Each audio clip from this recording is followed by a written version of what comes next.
안녕하세요. 매일 새로운 사연을 전하는 읽어주는 사연 라디오입니다. 구독과 좋아요, 많은 공유 부탁드립니다. 오늘의 사연 시작하겠습니다. 안녕하세요. 이혼한 지 1년 된 30대 여성입니다.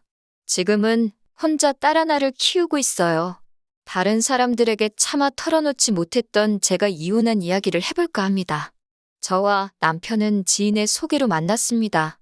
남편과 저는 동갑이고 영화를 좋아한다는 공통점이 있었습니다. 무엇보다 제가 남편과 결혼을 결심하게 된 이유는 남편의 정의롭고 남을 배려하는 성격 때문이에요. 한 번은 같이 카페에 갔는데 아르바이트생에게 함부로 대하는 주인을 봤습니다. 아르바이트생이 저희 음료를 만들다가 작은 실수를 했는데 저희 앞에서 아주 호되게 혼을 내더라고요.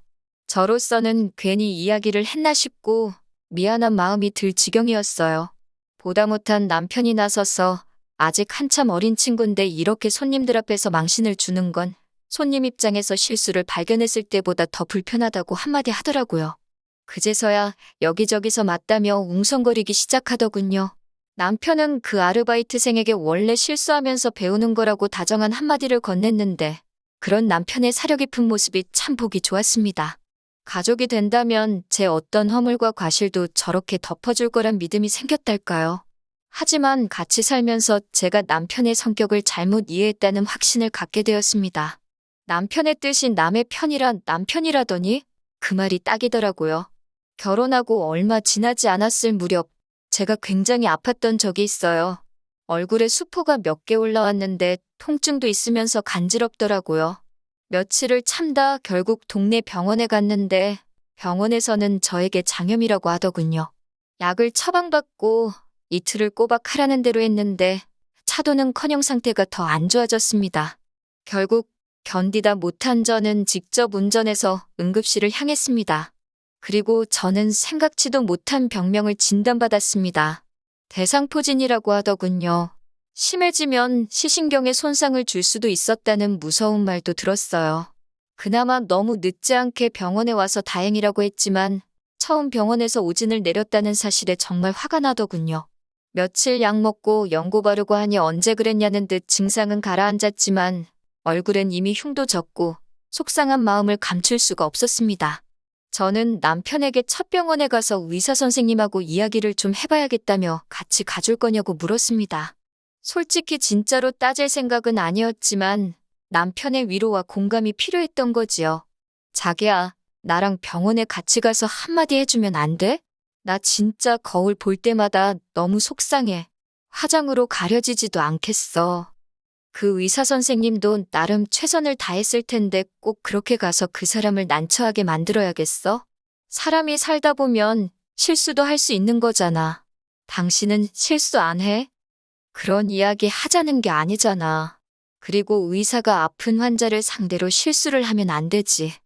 이런 대화가 오고 가니 의사에 대한 분노는 온데간데 없고 남편에 대한 화가 치밀더라고요. 남편이랑 한마디라도 더 하면 정말 싸울 것 같아서 속으로 말을 말자 생각하곤 등을 돌리고 누웠습니다. 그제서야 남편은 저더러 그런 흉이 있어도 예쁘기만 하다며 신경 쓰지 말라더군요. 평소답지 않은 넉살을 부리는 걸 보니 자기도 속이 있어 저러는가 싶었습니다.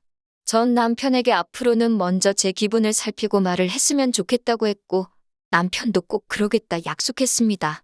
하지만 집버릇 걔 못 주더라고요. 생각해보니 딸아이를 낳고 나선 이런 일도 있었네요.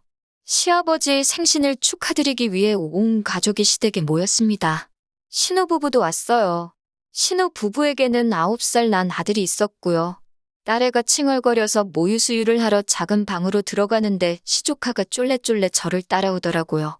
처음엔 저희 딸이 예뻐서 쫓아오는 줄 알았기에 동생 맘마 먹어야 하니까 밖에서 기다리라고 했습니다. 하지만 시조카는 실실 웃으면서 구경하면 안 되냐고 계속 조르더라고요. 아무리 조카여도 모유수유하는 모습을 보여주기는 싫었습니다. 제가 안 된다고 나가라고 하니까 징징거리던 시조카가 씩씩거리면서 방 밖으로 나가더라고요. 그러던지 말던지 딸애가 칭얼거리고 있으니 마음이 급해서 방문을 잠궜습니다. 막 수유를 시작하려는데 시아버지가 방문을 쾅쾅 두드리며 방문을 열라고 하시더군요. 큰 소리에 놀란 딸은 울어대기 시작했고 시아버지는 전후 사정도 모르시면서 저에게 왜 시조카를 쫓아내냐고 화를 내셨습니다. 당혹스러운 상황에 정신이 하나도 없었네요. 남편은 시아버지께 한 번만 용서해달라며 저에게는 애를 상대로 어른답지 못한 행동이었다며 지적을 하더군요. 시조카가 호기심이 많아서 그런 건데 천천히 알아듣게 설명을 해줘야지. 밖에서 기다리라고 하면 되냐고 훈계도 하고요. 제가 남편에게 딸이 배고파서 우는 건 눈에 안 보이냐고 물으니 애기들은 원래 항상 운다면서 배가 고픈 건지 아닌지 저더러 어떻게 아냐고 오히려 짜증을 내더군요. 일단은 시아버지의 생신날이기도 했고 분위기도 급속도로 어색해진 점에 대해서 일말의 책임감이 느껴졌습니다. 괜히 이런 일로 저나 딸이나 미움을 사는 건 아닌가 순간 걱정도 되었고요. 결국 어쩔 수 없이 일단은 시아버지께 소란을 피워서 죄송하다고 했고 시조카에게도 숙모가 무섭게 굴어서 미안하다고 사과 아닌 사과를 했네요. 그런 모습을 남편은 자기가 무슨 대단한 사건이라도 해결한 것 마냥 어찌나 뿌듯하게 바라보고 있던지 가서 한 대 때려주고 싶은 심정이었습니다. 그리고 그제서야 남편이 정의롭고 올바른 사람이 아니라 다른 사람들에게 좋은 사람으로 보이고 싶어하는 단순한 관심종자라는 걸 알게 되었습니다. 그리고 얼마 지나지 않아 저희 옆집에 부부가 이사를 왔습니다. 제가 사는 곳은 다세대 주택이었는데 소음 차단이 잘 되지 않는 곳이었어요. 그런데 알고 보니 옆집 부부가 강아지를 7마리나 키우고 있었습니다. 그러다 보니 강아지 짖는 소리가 하루 종일 들렸고 날씨가 궂은 날에는 이상한 냄새도 나는 것 같았습니다. 저랑 남편만 사는 집이었다면 모르겠지만 딸이 있다 보니 저도 좀 예민해지더라고요. 특히 오밤중에 갑자기 개들이 짖기라도 하면 애가 자다가 깨버리니까 저로서는 죽을 맛이었습니다. 옆집에 한마디 해야 되겠어. 개가 짖는 게 당연하지. 개를 어떻게 짖지 말라고 해. 그럼 계속 이렇게 살라고? 우리 딸 자다가 맨날 깨는 거 몰라? 애는 원래 우는 게 당연하고 개는 원래 짖는 게 당연하지. 개 짖는 걸로도 뭐라고 할 정도면 너무 예민한 거 아냐? 이웃끼리 너무 인색하게 굴지 마. 옆집에서도 우리 애 우는 소리 때문에 시끄러워할지 누가 알아? 괜히 본전도 못 찾고 인정머리 없다는 소리 듣는다니까. 사람들이 나까지 어떻게 보겠어? 늘 주변 사람들 시선은 신경 쓰면서 와이프인 저와 딸은 괴롭던지 말던지 개의치 않는 남편이 모습에 진절머리가 나더라고요. 그리고 얼마 지나지 않아 정말 더는 이 사람이랑 못 살겠다 싶은 일이 있었습니다. 친정어머니가 손녀 좀 보여달라 하시길래 모처럼 딸을 맡겨놓고 남편과 데이트를 하러 나갔어요. 아이를 키우면서는 도통 둘이서 시간을 보낼 기회가 없었기에 모처럼 들뜬 마음이었습니다.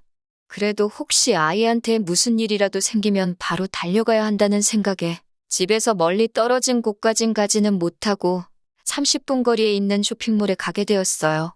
그동안 집에서 애 키운다고 거의 편한 옷만 찾아 입었었는데 밖에 나와서 구경하니까 아가씨 때 입었던 옷들도 보이고 마음이 싱숭생숭하더라고요. 남편이 잠깐 건너편 전자제품 가게에서 구경 좀 해도 되냐길래 그럼 전 옷 구경 좀 하겠다고 말하고 잠시 떨어져 있었습니다. 천천히 구경하면서 몇 가지 옷을 골랐고 입어봐도 되냐고 물었더니 앞에 서 있던 여직원이 그러라고 하더군요. 하지만 저를 훑어보는 시선이 이미 곱지가 않았기에 저도 기분이 안 좋더라고요. 심지어 제가 고른 옷 중 한 벌은 마치 빼앗아가듯 가져가면서 이건 작아서 못 입을 거라고 하더군요. 제가 옷을 편하게 입고 다녀서 그렇지 절대로 평균 이상의 사이즈도 아닌데 그렇게 나오니까 기분이 확 상하는 거예요. 그 옷 주세요. 입어보고 마음에 들면 살 거예요. 손님, 솔직히 딱 봐도 안 맞으실 것 같은데요. 괜히 입어보셨다 안 사면 옷 늘어나서 다른 사람한테 못 팔아요. 제가 옷 입는데 옷은 프리 사이즈잖아요. 어이가 없네요. 손님, 저 장사 하루 이틀 하는 거 아니거든요? 어쩌다 보니 옷은 입어보지도 못하고 직원하고 실갱이를 하게 된 거예요. 너무 속상하고 창피한데 마침 남편이 보였습니다. 남편이 무슨 일이냐고 묻길래 아무것도 아니라고 그냥 가자고 했어요. 그러자 그 직원이 제 뒤통수에다 대고 사지도 않을 거면서 짜증나게 일거리만 만들고 간다고 궁시렁대더군요.